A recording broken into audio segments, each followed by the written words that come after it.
আসসালামু আলাইকুম রহমতুল্লাহি বরকাতুহু। আজকে কথা বলবো হচ্ছে একজন মানুষ দৈনিক কতটুকু লবণ খাবে।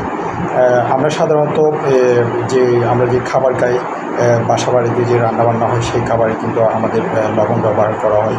আবার বিশেষ করে যে প্রসেস খাবার থাকে সেখানে কিন্তু সব প্যাকেট জাতীয় যে খাবারগুলো থাকে সবখানে কিন্তু লবণ ব্যবহার করা হয়।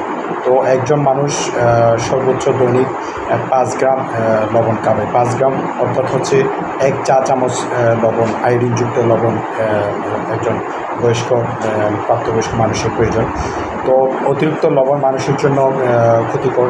বিশেষ করে কাঁচা লবণ খাওয়া, বেশি লবণ খেলে মানুষের শরীরে অতিরিক্ত পানি জমা হয়ে সেটা রক্তনালীতে ঢুকে গিয়ে মানুষের যে প্রেশারটা বাড়িয়ে দেয়, ব্লাড প্রেশারটা বাড়িয়ে দেয়, তার পরবর্তী সেই স্ট্রোক করতে পারে এবং কিডনি ড্যামেজের দিকে চলে যায় এবং স্ট্রোক করতে পারে। তো আমরা অবশ্যই দৈনন্দিন জীবনে কাঁচা লবণটা আমরা পরিহার করব এবং বিশেষ করে যে প্রসেস খাবারগুলো আছে, প্যাকেট জাতীয় যে খাবারগুলো আছে সেগুলো আমরা অবশ্যই কমিয়ে দেবো। এবং আমরা বিশেষ করে আমাদের যে ঘরের তৈরি খাবারগুলোর দিকে